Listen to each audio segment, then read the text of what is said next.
Saludos amigos, bienvenidos a una nueva sesión en nuestro estudio de la Torá, en este caso estudiando el Génesis, ¿verdad? Y agradecemos a los presentes su compañía y además, por supuesto, a los que están o habrán de estar escuchando y viéndonos en la grabación. En el día de hoy nos toca el capítulo 6 de Génesis. El capítulo 6 de Génesis tiene unas cuantas cosas sumamente interesantes que ameritarían mucho comentario, pero vamos a tratar de ser breves y aún así pudiera ser que haya que dividir el tema en dos, pero tal vez no. Vamos a comenzar entonces la lectura del capítulo 6. Recuerden que estamos leyendo siempre de la traducción del rabino Marcos Ederi, ¿verdad? Y algunos comentarios de su libro que tenemos acá a la mano, titulado Torá. Torá, en este caso, el tomo 1 de Génesis. O sea, el tomo 1 de la serie, ¿no? Son 5 tomos y en este caso el tomo 1 es Génesis. Capítulo 6 dice así. Aconteció cuando comenzó el ser humano a multiplicarse sobre la faz de la tierra, e hijas les habían nacido a ellos, vieron los Bene Elohim a las hijas del hombre, que eran bellas, y tomaron mujeres para ellos de todas las que preferían. Ahí ya hay que detenernos. En primer lugar, a manera de introducción, vemos que la línea de pensamiento de este capítulo y algunos en adelante será en el campo de lo ético, ¿verdad? Y la moral, y que lo ético y la moral perduran, y ya sea a través de individuos o a través de pueblos, ¿verdad? La ética es uno de los temas principales del libro de Génesis. Lo interesante es que el Tanaj, o sea, lo que llaman otros el Antiguo Testamento, habla siempre de modo que hay redención, hay Geulá, que significa redención. No hay catástrofe insuperable. Precisamente esa es la lección grande del capítulo 6 y del 7 también de Génesis. No hay catástrofe insuperable para la humanidad. No hay apocalipsis en el sentido del fin del mundo, ¿verdad? De los días postreros. Eso es una constante bíblica, que siempre hay solución para toda catástrofe. Pero este Harit Hayamim, que es como los hebreos llaman a los días finales, no está en el Tanaj como una evasión, al contrario, se les reconoce, pero que no se le presenta como de importancia primordial. ¿Okay? Quiere decir que el principio es que el presente debe servir para distinguir al servidor del Todopoderoso de aquel que no le ha servido. Ahora, el verso crucial, pudiéramos decir así, o controvertible, es el verso 2. Y 2 y 3. Dice el verso 2, leyéndolo de nuevo. Vieron los Bene Elohim. El autor aquí no traduce esa frase, ¿verdad? En hebreo dice Bene Elohim, ¿verdad? Pero eso se puede traducir de varias maneras. Se puede traducir los hijos de el Todopoderoso, o se puede traducir los hijos de los nobles, ¿verdad? Vamos a abundar un poquitito más sobre eso un poco más adelante. Dice que los Bene Elohim vieron a las hijas del hombre que eran bellas y tomaron mujeres para ellos de todas las que preferían. Aquí entramos a un problema de interpretación, ¿verdad? De exégesis. Hay dos interpretaciones principales con relación a este asunto de quiénes son los Bene Elohim y quiénes son las hijas de Adán. Ahí dice, porque en hebreo dice así, las hijas de Adán, pero se refiere no a Adán, el esposo de Eva, sino a Adán como humanidad, la humanidad. ¿Okay? Por lo tanto, ¿a qué se refieren? Bueno, se distinguen dos corrientes, como ya dije. Una es la corriente de los que ven en los Bene Elohim una suerte de seres celestiales o ángeles, como se le llama generalmente, ¿verdad? Y esta corriente es la que incluyen algunos de los sabios del Midrash. O sea que algunos judíos antiguos, no tanto modernos como los antiguos, ven ahí a los Bene Elohim como ángeles que se enamoran de hijas del hombre, quiere decir de mujeres humanas, ¿verdad? Y por ahí sigue la historia. Pero esa interpretación, algunos hebraístas dicen que no tiene ninguna base lingüística, queda totalmente fuera del contexto, dicen algunos, y lo que es más, se opone a la lógica bíblica de este mismo texto. O sea, algunos judíos, algunos exégetas hebreos y judíos se oponen a esa interpretación, a pesar de que es la interpretación original del judaísmo, basada en la Mishnah, ¿verdad? Y en otros textos antiguos, era la interpretación original. Pero más tarde en el judaísmo se cambió esa posición, ¿verdad? O cambiaron de posición muchos de los sabios y pues vino otra interpretación que vamos a tocar ahora. Ahora, preguntan los primeros, ¿por qué entonces el Creador va a derramar su ira sobre la humanidad si fueron los ángeles los culpables? Ese es el argumento de, del punto número uno, o sea, del grupo número uno, digamos, que entiende eso de esa manera. Ahora, la segunda corriente de pensamiento o de interpretación con relación a este verso, la encontramos en grandes expositores judíos como son Ibn Ezra, Abarbanel, Lusato, ¿verdad? Entre otros. Ellos sostienen que los Bene Elohim son seres humanos. ¿Y por qué se les da ese título? Según ellos, porque se refiere a los nobles, a los nobles de la sociedad, que se enamoraron de mujeres plebeyas, ¿ah? Y entonces sucedió lo que sucedió. Pero entonces la objeción contra este punto de vista es que tiene que ver de que hayan sido nobles, que se casaran con plebeyas para que produjeran una raza especial que se llama los Nefilim más adelante, que generalmente se interpretan como gigantes. Por ejemplo, Onkelos o Onkelos es uno de los antiguos que traduce Bene Elohim como hijos de nobles, porque la palabra Elohim acepta ese significado. La palabra Elohim incluso puede significar jueces, puede significar nobles, como también puede significar seres divinos, ¿verdad? En general, como serían los ángeles. Ok, entonces vemos que la palabra Elohim se emplea en el Tanaj con la acepción de jueces. Por ejemplo, en el Salmo 82, 6 y 7, dice, yo dije, ustedes son Elohim, e hijos del Altísimo son todos, pero cual hombres morirán, y como cualquier príncipe caerán. Y eso fue dirigido claramente a los jueces. ¿Ok? Así que los hombres en su elevación espiritual y moral son llamados en algunos casos en las escrituras hebreas Bene Elohim, los hijos de Elohim. Y en su desvío o caída de la dimensión ética, ¿verdad?, y la dimensión moral, son llamados entonces Bene Adam o hijos de Adán. En este caso, siendo mujeres, serían las hijas de Adán. Quiere decir, personas o mujeres que han caído de la dimensión ético-moral noble, ¿verdad?, a una dimensión ética y moral baja.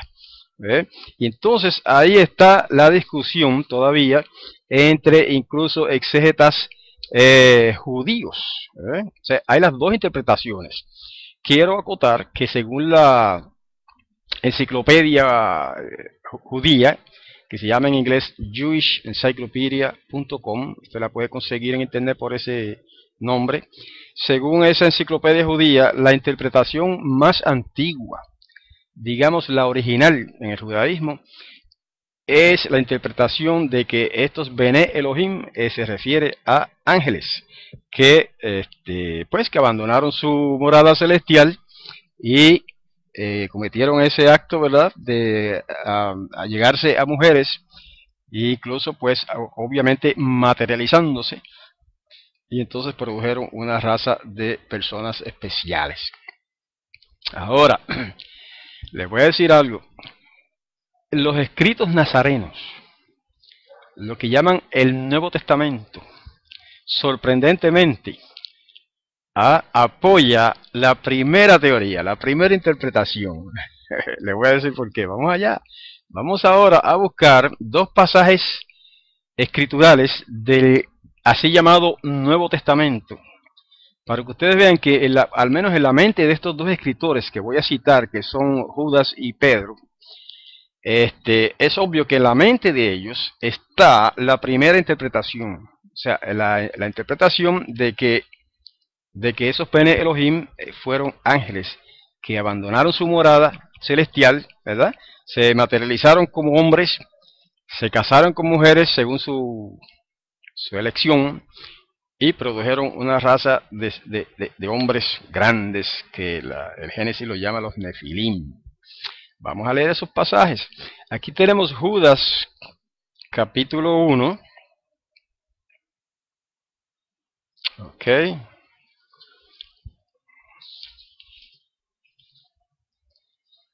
Vamos a buscar aquí en la escritura,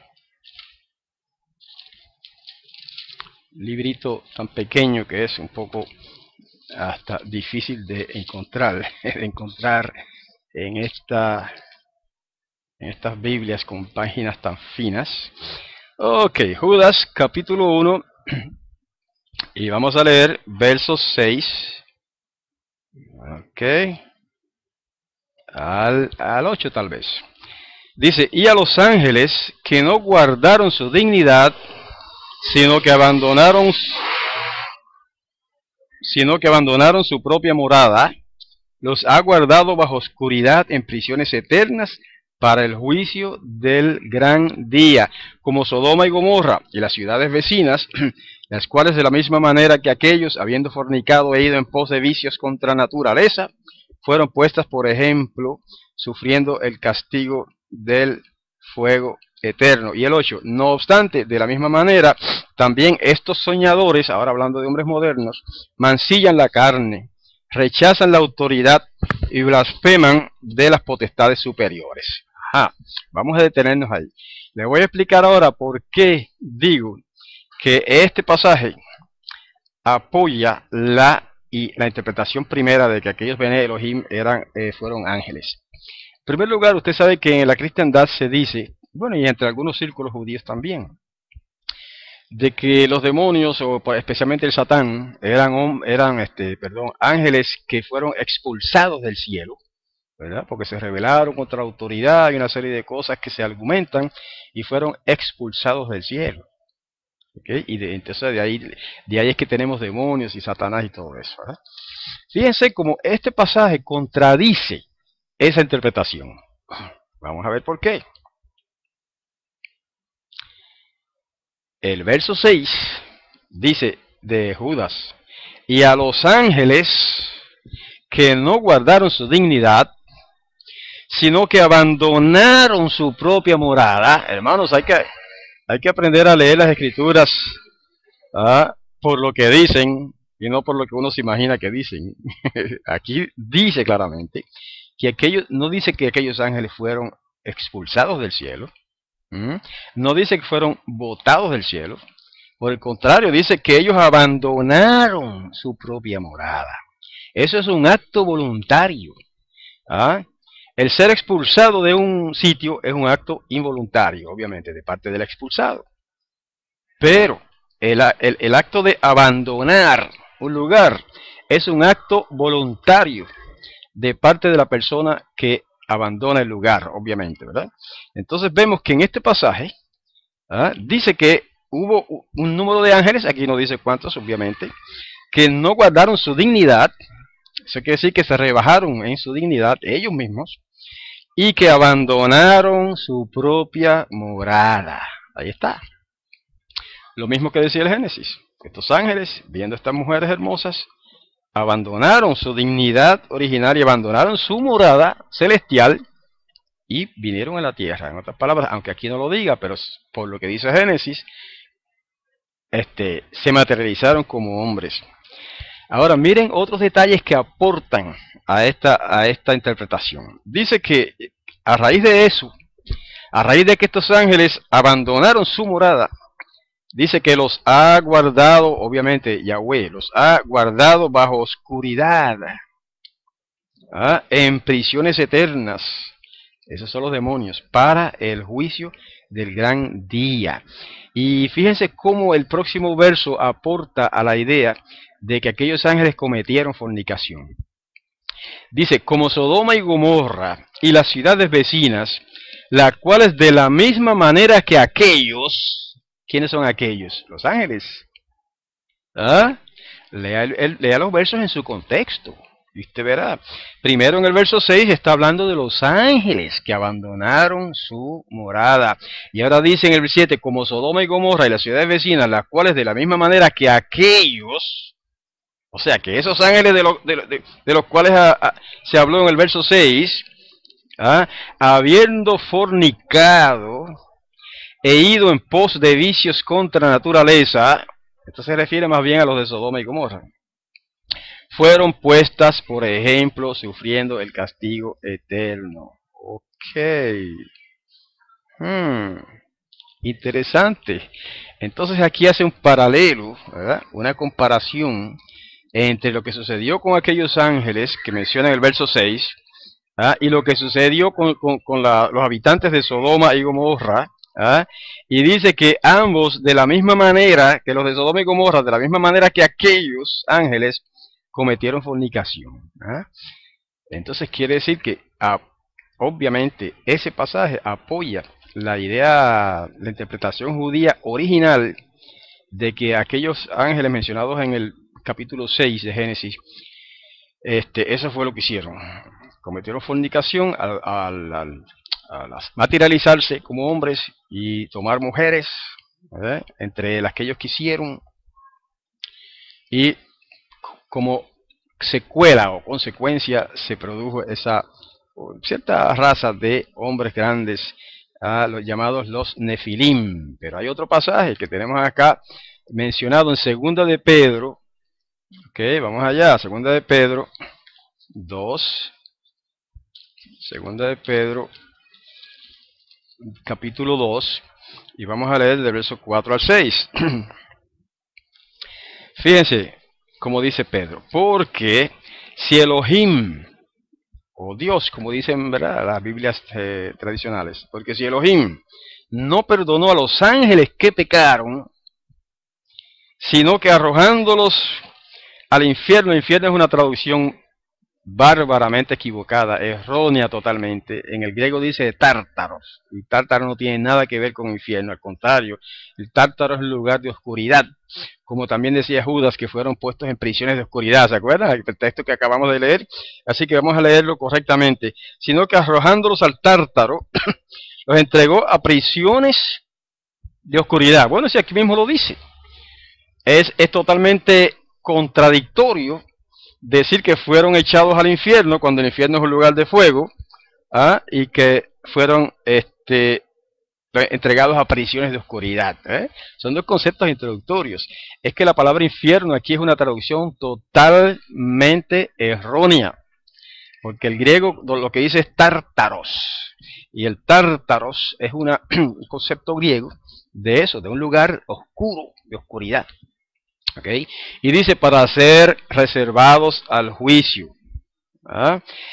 Verso 5. Y si no perdonó al mundo antiguo, sino que guardó a Noé, pregonero de justicia, con otras 7 personas, trayendo el diluvio sobre el mundo de los impíos.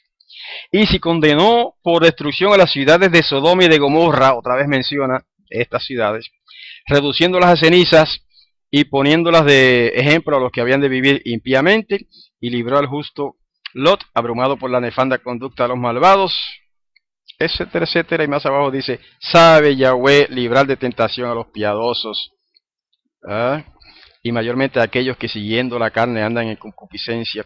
O sea, falta el 9. Sabe Yahweh librar de tentación a los piadosos y reservar a los injustos para ser castigados en el día del juicio, y mayormente a aquellos que siguiendo la carne andan en concupiscencia e inmundicia y desprecian el señorío, el gobierno, el dominio.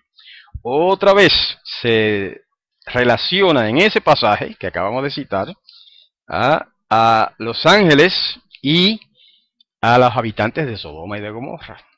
Y fíjese que en ambos casos, según Génesis 6, se trata de una relación ilícita, ¿eh? Una relación ilícita. En el caso de Sodoma y Gomorra se refiere a una relación homosexual, ¿verdad? Que era lo que prevalecía en esa ciudad. En el caso de Los Ángeles fue una relación ilícita porque no es lícito para los ángeles cohabitar con mujeres. Entonces, en ese caso también fue fornicación. En ambos casos se cita, al menos se relaciona de una manera o de otra con la palabra fornicación. Y, por lo tanto, eso, como les dije al principio, esos dos pasajes de los escritos nazarenos, bastante claramente, en mi opinión, apoyan la interpretación judía original de que esto que está relatando el capítulo 6 de Génesis se refiere a unos ángeles, los Bene Elohim, que asumieron de alguna manera forma humana y se casaron con mujeres y produjeron. Vamos a leer ahora lo otro, lo que produjeron, el verso siguiente. Dijo Yahweh, no contenderá eternamente mi espíritu por causa del hombre, porque es carne. Serán sus días 120 años. Los Nefilim estaban en la tierra en aquellos días, y también después de esto, cuando los Bene Elohim cohabitaban con las hijas del hombre y les parían hijos. Ellos eran los héroes Giborim de antaño, hombres de renombre. Quiere decir que en aquellos tiempos, es curioso que la palabra Nefilim, ¿verdad? Hay un comentario por aquí sobre eso. Dice aquí que la palabra de Nefilim deriva de la raíz hebrea Nafol. Y Nafol significa caer. Eso es lo que dice el comentarista aquí, Mordejai, ¿verdad? Que significa caer. Entonces sí, es curioso que se relaciona, ¿no? De alguna manera, la caída o la acción de aquellos ángeles que se materializaron como humanos y tomaron esposas entre las mujeres. Eso fue una caída. Espiritualmente ellos cayeron, ellos abandonaron su morada. Entonces es curioso que producen una raza de seres, ¿verdad? Que se identifican aquí como Nefilim, lo cual significa caer. Por lo tanto, algunos aducen y concluyen que eso, Nefilim incluso significa los caídos, ¿verdad? Ahora, también hay otros que dicen que significa en realidad los que hacen caer, los derribadores, los tumbadores, ¿verdad? Los que tumban a otros y derriban a otros. Porque este título Nefilim se aplica al producto de la supuesta unión de ángeles con mujeres, ¿verdad? Una raza de gigantes, como lo traducen en otros, o sea, otras personas y también en otros pasajes, porque aquí hay, por ejemplo, una cita en Números 13:33, cuando los exploradores que Moisés envió, ¿verdad?, a reconocer la tierra, dicen que allí habitaban los Nefilim, o sea que había Nefilim, y que eran los hijos de Anak, y los hijos de Anak eran gigantes. De ahí entonces surge la idea o la interpretación de que Nefilim significa gigantes. Entonces, la pregunta sería, ¿qué tiene que ver si los Bene Elohim, ¿verdad? Los hijos de Elohim, que se casaron con las hijas de los hombres, lo que significa es los nobles se casaron con las mujeres impías? ¿Qué tiene que ver eso con que hayan producido una raza de gigantes? ¿Ven el punto? Entonces, el hecho de que recalca el relato bíblico de que ellos produjeron una raza de Nefilim, de gigantes, pues es un hecho asombroso, que no tiene nada que ver con que hayan sido nobles los que se casaron con mujeres impías, por decirlo de alguna manera, ¿verdad? Sin embargo, sí tendría mucha relación a pensar que esa raza de gigantes fue producto de un cruce o de una, digamos, de matrimonios de seres, de espíritus, ¿verdad? Como son los ángeles y mujeres. No espíritus en su condición de espíritus, sino espíritus materializados, ¿no? Que sería lo que se supone que ocurrió allí. ¿Ok? Pero eso es un detalle interesante del relato, pero no es lo único. Así que vamos a continuar leyendo. ¿Ok? El verso 5 dice, y vio Yahweh que grande era la maldad del hombre sobre la tierra, y que todo impulso del pensamiento de su corazón era únicamente el mal. ¿Ah? Ra, ¿okay? Lo que llama el hebreo Ra, Yetzer Ra, y aquí están las dos palabras. Fíjese que en el judaísmo es común ese concepto del Yetzer Hará, ¿verdad? El Yetzer Ha, Ra, el Yetzer Ra. Y aquí están las dos palabras. Es la palabra que se traduce el pensamiento, no, el impulso. Ese es Yetzer en hebreo. El impulso del pensamiento de su corazón era únicamente el mal, esa es la palabra Ra. Entonces aquí están las dos palabras, Yetzer Hará.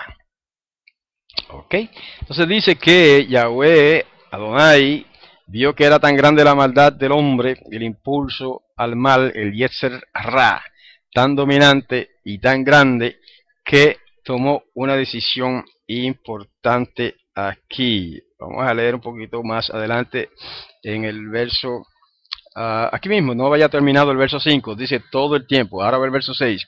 Arrepintióse Yahweh por haber creado al hombre sobre la tierra y se entristeció. Ahora, curiosamente, ustedes saben, los que han estudiado un poco de hebreo, que la palabra para arrepentimiento es teshuvah, ¿verdad? Teshuvah. Pero esa no es la palabra que se usa aquí. Por eso alguna gente dice, pero ¿cómo es que Elohim se arrepintió? Si otro pasaje dice que Elohim no se arrepiente. Lo que pasa es que aquí la palabra se arrepintió no es la traducción más adecuada para esta palabra hebrea que dice en hebreo dice wayinajem, ¿ok? Wayinajem, porque tiene un acento en la A. Wayinajem. Entonces, esa no es la palabra común que se traduce, se arrepintió. Por eso es que algunas otras versiones lo traducen de otra manera, ¿verdad? Como decir, por ejemplo, lamentó, ¿verdad? Se lamentó Yahweh por haber creado al hombre sobre la tierra y se entristeció. Entonces el otro verbo lo confirma, ¿no? Lo que estábamos diciendo. Y el verso 7, dijo Yahweh, borraré al hombre que he creado de sobre la faz de la tierra, desde hombre hasta bestias, reptiles y aves de los cielos, pues me arrepiento por haberlos creado. Y ahí usa la misma palabra otra vez. Por lo tanto, la mejor traducción no es me arrepiento, es lamento, ¿verdad? Lamento haberlos creado, dice ahí. Pero Noah halló gracia ante los ojos de Yahweh. Noah, que obviamente es el personaje que todo el mundo conoce como Noé. Noah, pero dice que ahí él halló gracia delante de Yahweh. Este relato es interrumpido aquí en este libro por una haftará, o sea, por otra lectura, ¿no? Del libro de Yeshayá, de Isaías. Y entonces continúa en la página 55. Pero vamos a notar algo sobre lo que dice sobre Noah o Noé en el verso siguiente, que es el 9. ¿Okay? Dice, estos son los eventos de Noah.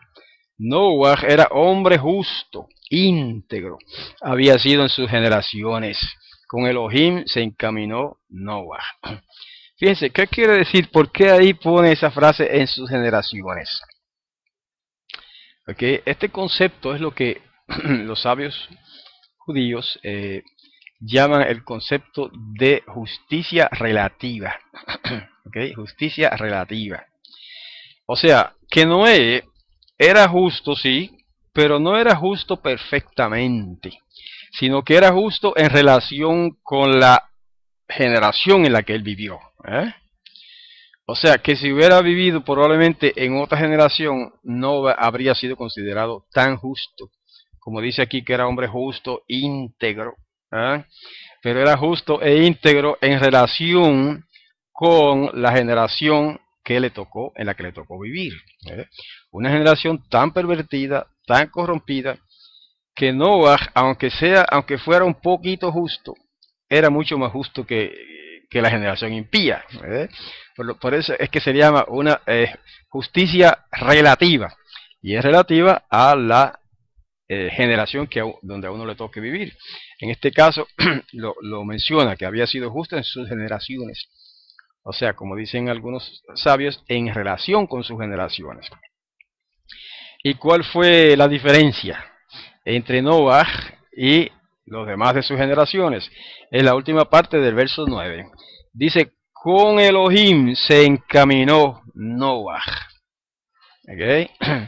Esa es la diferencia. Noah caminó con Elohim, mientras que los demás no caminaban con Elohim. Caminaban en contra de Elohim. ¿Ah? Ahora, a mí me parece un poco curioso porque casi todos los traductores vierten esta frase, con Elohim se encaminó Noah, o con Elohim caminó Noah, cuando el hebreo no dice con, dice a, o hacia. Miren cómo dice el hebreo, et ha Elohim hithalach, ¿ah? Et ha Elohim hithalach. A eso literalmente debería traducirse hacia Elohim caminó, no bajo obviamente. Entonces hay una pequeña diferencia ahí. No solamente caminó con Elohim, sino si lo traducimos literalmente, dice que caminó hacia Elohim. O sea que siempre se dirigía hacia Elohim, que es lo que más o menos implica la partícula et. La partícula et puede tener varios significados, pero este es uno de ellos. A Elohim, hacia Elohim, caminaba Noah. ¿Ah? Y eso fue lo que lo hizo tan notable y tan justo, ¿verdad? Delante de aquella generación impía en la que le tocó vivir. ¿Ok? Ahora, vamos a ver al verso 10. Engendró Noah 3 hijos, Shem, Ham y Jafet. Ustedes van a encontrar que a veces en el texto hebreo mismo, a veces se acentúa ese nombre como Jafet y a veces se acentúa como Jefet, incluso, o se pronuncia más bien, y incluso a veces se acentúa como Jafet. Todas esas variaciones tienen que ver con la gramática hebrea, pero eso no es tema de ¿verdad? De esta ocasión. Sí tuvo 3 hijos Noah, Shem, Ham y Jafet, o Jefet. Es curioso, la palabra Shem significa nombre, o también se puede traducir renombre, fama. Todos esos conceptos pueden estar incluidos en la palabra Shem, ¿verdad? Por lo tanto, este muchacho que se llamó Shem, aparentemente, pues eso fue lo que representó a través de su vida, ¿verdad? Un hombre de nombre, un hombre de renombre, un hombre de fama. Mientras que Ham significa más o menos como quemado o más o menos como negro, ¿verdad? O quemado, aproximadamente, es lo que significa la palabra Ham. Entonces, eso indica que entre los 3 hijos de Noah, este era el más oscuro de piel. ¿Verdad? Podríamos decir que era negro, o al menos que era oscuro de piel. ¿Verdad? Mientras que el otro, que se llamaba Jafet, o Jefet, que significa hermoso, la palabra Jefet, o Jafet, tiene que ver con la raíz, o sea, la raíz de esa palabra significa hermoso, hermosura, belleza. ¿Okay? Así que este era un muchacho de apariencia hermosa. ¿Okay? Ese es más o menos tocando por encimita los significados de estos individuos. Recalco este asunto porque algunas personas equivocadamente han dicho que la raza negra, ya se lo mencioné antes, pero no en este contexto, han dicho que la raza negra, ¿verdad? Fue producto de la maldición de Noah o Noé contra Canaán, o Ham, o Cam, pero a través de Canaán, ¿verdad? Eso es totalmente falso. Y eso es totalmente contradictorio. Porque antes de la maldición, antes de ocurrir lo que ocurrió, ¿verdad? A raíz de lo cual Noah pronunció aquella maldición o degradación sobre Canaán, el hijo de Ham, ya Ham era negro. Es curioso, ¿verdad? O sea, es una interpretación totalmente errónea, totalmente equivocada, decir que los negros, la raza negra, surge de la maldición de Noah. Cuando ya el padre de Canaán, era negro. Y se llamaba Ham porque era negro. Y Ham es lo que significa negro. ¿Ok? O al menos oscuro. ¿Ok? Así que lo enfatizo por ese detalle. Porque el hecho de que Ham se llame así es porque él nació oscuro de piel y probablemente negro. O sea, bastante negro. Entonces, y no había habido ninguna maldición, así que no tiene nada que ver la maldición con la raza negra. Más bien es, como explicamos al principio, de que el hombre tuvo, o sea, Adán y Eva, que por ser creados de distintos colores, como ya explicamos en pasajes anteriores, tenían la capacidad innata en su genética de producir hijos de distintos colores. Y así fue. Aquí en este caso, por ejemplo, Noah produce un hijo blanco, vamos a decir, uno quizá amarillo. Se dice que Jafet dio origen a las razas amarillas, como decir los chinos y ese tipo de razas, ¿verdad? Mongoles, etcétera, que tienen la piel, en realidad no es amarilla, pero dicen que son los amarillos. Y mientras que Shem probablemente era blanco y Ham era negro, y ahí fíjense que eran tres hijos del mismo hombre y de la misma mujer. Así que es obvio entonces que estos seres humanos fueron creados con la capacidad de producir distintas razas o distintos colores, ¿verdad? Quizás no razas, pero distintos colores de piel. Bueno, verso 12. Verso 12 dice, vio Elohim la tierra, y he aquí que estaba pervertida, pues pervirtió toda criatura su senda sobre la tierra. Aquí el comentario de Rabí Ederi dice, la razón que ofrece la escritura por la destrucción de la humanidad es la violencia y no la perversión de la senda, ya que la violencia es la mala acción conocida y notoria. Sin embargo, él mismo traduce pervertida, toda criatura había pervertido. No la tradujo como otros que dice la tierra estaba llena de violencia, que sería una traducción más acertada, de acuerdo incluso a la nota que nos presenta el rabino acá en los comentarios. Pervirtió toda criatura su senda sobre la tierra, dice ese verso. Y el rabino Mordejai comenta, en modo alguno la Torá piensa que el hombre es perverso, pero reconoce que tiene la capacidad de pervertir su senda, de hacerse pasible de penas y calamidades. Un poco más abajo dice, por otra parte, así como la humanidad de esta época será destruida por la perversión de la senda, veremos que otro grupo humano será formado, preservado y elegido por encaminarse en la senda de Elohim.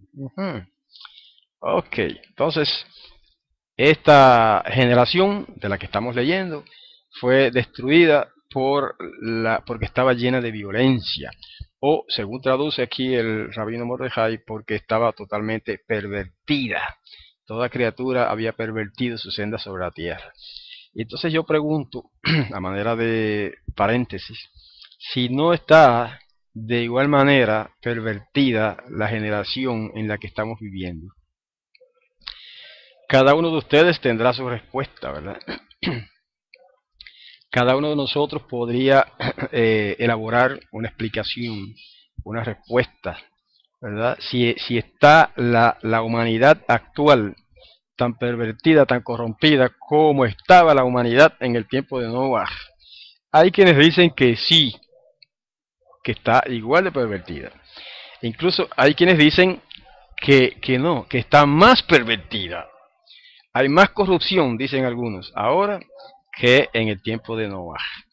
Más corrupción en los gobiernos, en las sociedades en general, en todos los ámbitos, ¿verdad?, de la sociedad humana.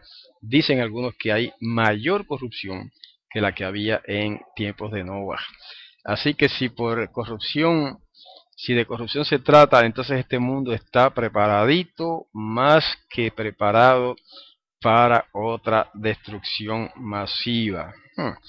Pero mire lo que sucede aquí. Verso 13. Dijo Elohim a Noah, el fin de toda criatura ha llegado ante mí, pues se ha colmado la tierra de violencia por causa de ellos. Por eso los voy a destruir con la tierra. Haz para ti un arca de madera resinosa. Con compartimentos harás el arca y la recubrirás por dentro y por fuera con pez. Vamos a tocar primero la palabra arca. La palabra arca, que es tebá, en hebreo tebá, aparece solamente aquí, o sea, en dos oportunidades. Aquí aparece varias veces, pero en dos oportunidades. Solamente aquí, y una en el relato del diluvio, que es el que estamos viendo, y en segundo lugar, en la azarosa salvación de Moshe, escapando a la tiranía despótica, ¿verdad?, del faraón, donde se dice que lo pusieron en un arca, claro, hecha pequeñita, ¿verdad?, hecha de juncos, etcétera, pero la llama igual, Tebá. Pero aquí sí se menciona varias veces. El segundo comentario que quiero ofrecer sobre el verso 14 es que la palabra pez, a mí me parece, mi opinión, de que es un poco desacertada para traducir, ¿verdad?, lo que dice el hebreo en cuanto a esto, en cuanto a qué fue lo que él puso sobre la madera para impermeabilizarla. ¿Ah? En hebreo dice de kofer. Ahora, ¿qué es pez? Si a ustedes le preguntan qué cosa es pez, un pez, pues uno piensa en ese animalito que nada por el agua, un pez, ¿verdad? Puede que en otros idiomas, en otras culturas, la palabra signifique algo así como brea, pero por lo tanto la palabra no me parece muy satisfactoria. Sin embargo, si tradujeran betún o brea, como traducen otras versiones, es más apropiada, y es obviamente lo que él hizo, que para impermeabilizar el arca, ¿verdad?, esa inmensa caja de madera que él hizo. Algunos piensan en el arca como un barco con su quilla y todo, pero la palabra teba lo que implica era un cajón gigantesco, una caja de madera gigantesca, ¿verdad? Y para impermeabilizarla, entonces él la calafateó, como dicen otras versiones, ¿verdad? O la recubrió o la empañetó, ¿ah?, con brea, o algo parecido, ¿no? O con otras versiones dicen betún. Betún también es una palabra un poquito, digamos, engañosa, porque hoy día le dicen betún algo que se usa para limpiar los zapatos, ¿verdad? Aunque sí tiene cierto sentido, porque ese betún se le llama así probablemente porque es una cosa, es una sustancia grasosa, ¿verdad? En este caso me parece que la palabra más acertada es la palabra brea. Brea, como petróleo tal vez, ¿verdad? O algún derivado del petróleo, como lo es ciertamente la brea, ¿verdad?, o algún pariente del petróleo, digamos. Así que es claro que lo importante es que él la impermeabilizó para que no le penetrara el agua. Y verso 15 dice, y así la harás 300 codos la longitud del arca, 50 codos su anchura y 30 codos su altura. No vamos a entrar en los detalles de qué significa esto, ¿verdad? Codo antiguamente pues era la medida, ¿verdad?, de la, digamos, de la punta del dedo de una mano hasta el codo. Eso se consideraba un codo, y de ahí viene esa palabra. Pero hay quienes han dado otras medidas, ¿verdad?, en términos de metros y demás, y bueno, no vamos a entrar en esos detalles. Eso está sujeto totalmente a interpretación. Algunos dicen que esas medidas que da ahí eran muy pequeñas para albergar tantos animales. Otros incluso han hecho modelos del arca en madera basándose en esas medidas y dicen que es algo inmenso, es como prácticamente un edificio inmenso. Recordemos que también dice que tenía 3 pisos, ¿verdad? Ahora, dice el verso 16, una claraboya harás al arca y la terminarás arriba con la anchura de un codo. La entrada del arca colocarás en su costado. Donde dice una claraboya, en el texto hebreo, dice zohar. ¿Ok? Zohar es Tzade He Resh. Zohar, con acento en la O, según el hebreo. Zohar. Entonces algunos han traducido eso como una ventana. Aquí lo traduce este rabino como una claraboya, que era más bien como si fuera un respiradero o algo para que entrara la luz. Una claraboya harás al arca y la terminarás arriba. Eso es un lenguaje un poquito, ¿sabe? No está muy claro, pero sí implica que iba a ser alta, que probablemente pegada al techo. Algunos dicen que era sobre el techo del arca, otros dicen que era, no, en la pared, pero pegada al techo arriba. La cosa era que era alta, para que no se salieran por allí, ¿verdad? Supongo yo, los animales que iban a estar adentro. Con la anchura de un codo, o sea que era estrecha, o estrecho ese hueco que se había que hacer allá arriba, ¿verdad? A la anchura de un codo solamente. Entonces menciona, aparte de la entrada del arca, colocarás en su costado. ¿Eh? Esa fraseología es la que dicen algunos que implica que esa claraboya iba a estar arriba en el techo. Porque luego dice que a diferencia de esa, la puerta del arca iba a estar al costado. ¿Eh? ¿Okay? Entonces dice con plantas, inferior, intermedia y superior la harás. Ahí está. Iba a tener 3 plantas o 3 pisos o 3 niveles, ¿verdad? Ese gran edificio, esa gran caja gigantesca, ¿ok? Y habría de tener 3 pisos. Verso 17. En cuanto a mí, heme aquí que voy a traer el diluvio, aguas sobre la tierra, para destruir toda criatura que tiene hálito de vida. Interesantemente, ahí traduce la palabra ruach, un poquito diferente a otras ocasiones, ¿verdad?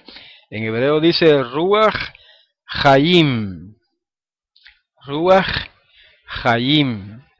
Entonces, algunos a veces equivocadamente pronuncian la palabra hayim, la pronuncian como palabra llana y dicen hayim, como cuando dicen lehayim, cuando están brindando, dicen lehayim, ¿verdad? Lo más correcto es hayim, por lo tanto sería lehayim. Bueno, ruach hayim es lo que se traduce como hálito de vida. Quiere decir que en este caso la palabra ruach es sinónimo de hálito. Espíritu sí, ruach generalmente significa espíritu, pero no espíritu en el sentido de algo que uno tiene adentro, ¿verdad? Como si fuera un ente viviente que habita dentro de este cuerpo, que es el concepto a veces generalizado de lo que es un espíritu. No, aquí dice hálito.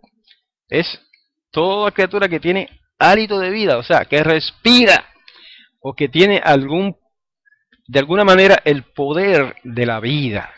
Todos iban a morir según esto. Dice, debajo de los cielos y todo lo que hay en la tierra perecerá. Por supuesto, no menciona los peces, porque los peces no podían perecer a causa de un diluvio, ¿verdad? Dice, pero yo cumpliré mi pacto contigo. Habrás de entrar al arca tú y tus hijos y tu esposa y las esposas de tus hijos contigo. De todo lo que vive, de toda carne, 2 de cada traerás. No cometió un error, así es que traduce Ederi. 2 de cada traerás al arca para hacer vivir. O sea, se sobreentiende que dice 2 de cada uno. Para hacer vivir contigo, macho y hembra serán.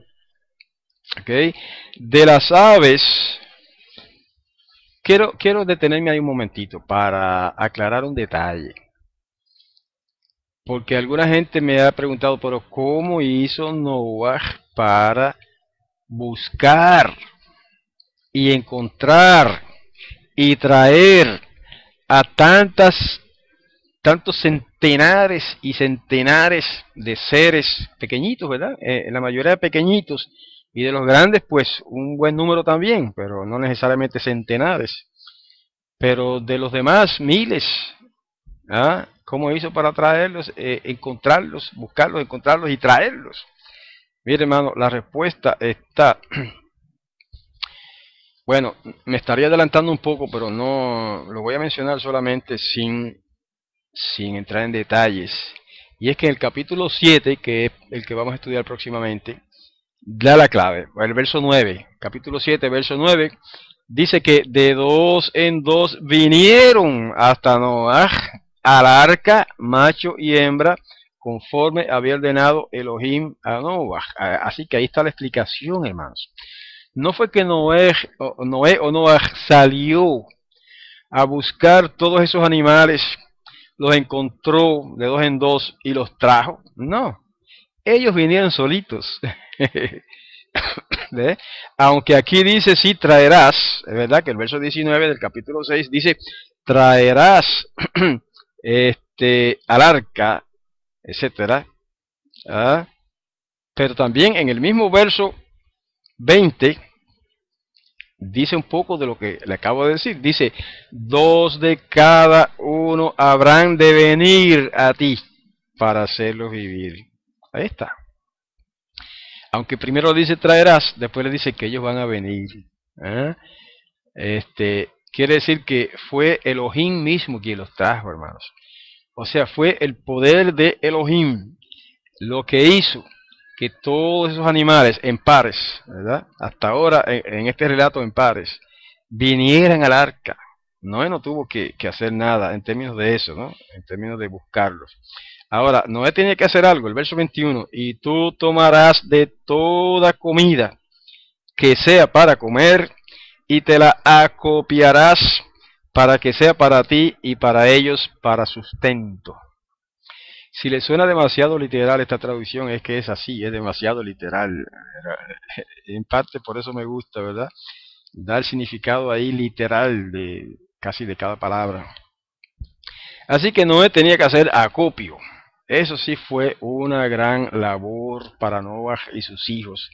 Hacer acopio de tanta comida para todos esos animales, aunque hay otras explicaciones relacionadas con eso, pero vienen después. Verso 22 dice, hizo Noah conforme a todo lo que Elohim le había ordenado, así hizo. Y hasta ahí llega el capítulo 6, así que cumplimos la misión de hoy de considerar el capítulo 6 solamente. Y en este capítulo, pues no hay mucho, ¿verdad?, material, pero espero que lo poco que hemos comentado sobre lo que nos presenta el capítulo, pues haya traído alguna luz para entender un poco mejor la Torá, las escrituras, ¿verdad? Especialmente en relación con aquello que discutimos sobre los ángeles, sobre lo que mencionamos últimamente en cuanto a cómo llegaron las aves, los animales al arca. Obviamente las aves vinieron volando, ¿verdad? Eso es lógico, ¿verdad? Noé no tuvo que ir a buscar aves, ellas vinieron volando de dos en dos. Y los demás animales lo mismo, ellos venían, eso es lo que dice el pasaje, venían a Noah, ¿eh? Noah no tenía que ir a buscarlos. Lo que sí tuvo que hacer Noah y sus hijos fue buscar comida y almacenar alimento para todo ese montón de animales. Y no solamente eso, sino que tenía que durar muchos meses esa comida, ¿verdad? Pero después vamos a presentar algunas explicaciones que dan los sabios de la antigüedad sobre cómo pudieron sobrevivir tantos animales con una familia de 7 durante casi un año encerrados en un arca. Hay sus explicaciones en la tradición hebrea y ese sería tema para alguna de las próximas sesiones. Así que en este momento vamos a dar conclusión a esta sesión del estudio de la Torá, Génesis capítulo 6. Invitamos a nuestros amigos y hermanos que nos visiten en los servicios que tenemos todos los sábados en el sistema que se llama TeamSpeak. Y si no lo conocen, pueden solicitarnos información, ¿verdad?, escribiéndome a hebraica@gmail.com, hebraica@gmail.com. Si escriben ahí, pues podemos darle toda la información necesaria para que puedan participar con nosotros de los estudios que hacemos todos los sábados a las 10 de la mañana, hora de Puerto Rico. 10 de la mañana de Puerto Rico. Y sin embargo reunimos personas ahí de muchos países diferentes, ¿verdad? Venezuela, México, Argentina, Estados Unidos, Puerto Rico, República Dominicana y otros países incluso más lejanos que esos, España, etcétera. Así que quisiéramos verlos allá, verlos entre comillas, ¿verdad? No tenemos video allá, pero podemos compartir si nos visitan todos los sábados, es todos los sábados, a través de ese sistema TeamSpeak, a las 10 de la mañana, hora de Puerto Rico. Así que hermanos y amigos, con esto concluimos la sesión de hoy. Esperamos verlos próximamente aquí o mejor todavía en TeamSpeak los sábados. Y hasta entonces nos despedimos deseándoles las bendiciones del Todopoderoso para todos y cada uno de ustedes en el nombre del Mesías Yahushua. Hasta entonces, Shalom.